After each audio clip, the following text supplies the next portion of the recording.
ஓம் நம சிவாய. உங்களது வாழ்க்கைக்கு தேவையான நற்சிந்தனைகளை பற்றி இந்த வீடியோவில் பார்க்கலாம். நீங்கள் துன்பப்பட்டாலும் அதனை பற்றி கவலைப்படாதீர்கள். மற்றவர்களை துன்பப்படுத்தாதீர்கள். கடவுள் உங்களை பார்த்து கொண்டுதான் இருக்கின்றார்.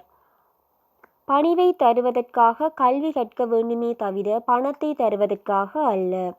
நன்றாக கற்க வேண்டும். கற்றபின் கற்றபடி நடந்து கொள்ளும் வழியை பின்பற்றி நிறைவு தரும் வழியை பின்பற்ற வேண்டும். கல்வியில் இருந்து கிடைப்பது பணிவு, பணிவில் இருந்து கிடைப்பது தகுதி, தகுதியில் இருந்து செல்வம், செல்வம் தர்ம காரியங்களுக்காக பயன்படுத்தப்படுகின்றது. தர்மத்தின் மூலம் தெய்வீகத்திற்கு இட்டு செல்லப்படுகின்றாய். நீங்கள் சுவாமியின் காலடி சுவடுகளை பின்பற்றி நடந்தால் பாவங்கள் நீங்க பெறுவீர்கள். புண்ணிய புருஷர்களாக மாறுவீர்கள். பிறர் உன்னை வெறுத்தாலும் நீ யாரையும் வெறுக்கலாகாது. மாறாக நீ அவர்களை நேசிக்க வேண்டும்.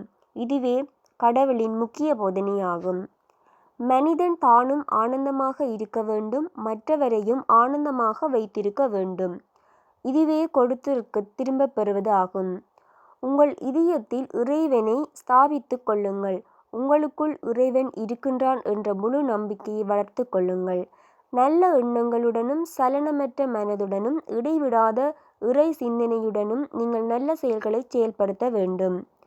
ஒருவன் இவ்வுலகில் அமைதியான வாழ்க்கை வாழ்வதற்கு மனித குலம் தனது உயர் குணங்களை நடைமுறைப்படுத்தும் போதுதான் அது சாத்தியமாகின்றது. எதை செய்தாலும் இதயபூர்வமாக செய்யுங்கள். அதே போல எதை செய்ய முன்பும் இது நல்லதா கெட்டதா என ஆராய்ந்த பிறகே செய்ய தொடங்க வேண்டும். இறைவனிடம் பூரண இதயபூர்வமாக அன்பு செலுத்த வேண்டும். பிரார்த்தனைகள் நீதியையும் நியாயத்தையும் நிலைநாட்டும். நிரந்தரமான தெய்வீக சிந்தனை எல்லா காரியங்களிலும் வெற்றியை கொண்டு சேர்க்கும். நீ மற்றவர்களால் மதிக்கப்பட வேண்டும் என விரும்பினால் நீ முதலில் உனது சுய கௌரவத்தை வளர்த்து கொள்ள வேண்டும். கோபம் ஒருவனது எதிரி. அமைதியாக காக்கும் போது உங்களது வாழ்க்கை இரக்கப்படுகின்றது. உங்களது வாழ்க்கை அழகாக்கப்படுகின்றது. இரக்கம் என்பது உண்மையான உறவு. மகிழ்ச்சி என்பது சொர்க்கமாகும். எண்ணத்தில் தூய்மை, வார்த்தையில் தூய்மை, செயலில் தூய்மை, இவை மூன்றும் கலந்தே உண்மையான ஞானமாகும். உங்களது வாழ்க்கைக்கு தேவையான நற்சிந்தனைகளை இந்த வீடியோவில் பார்த்திருந்தோம்.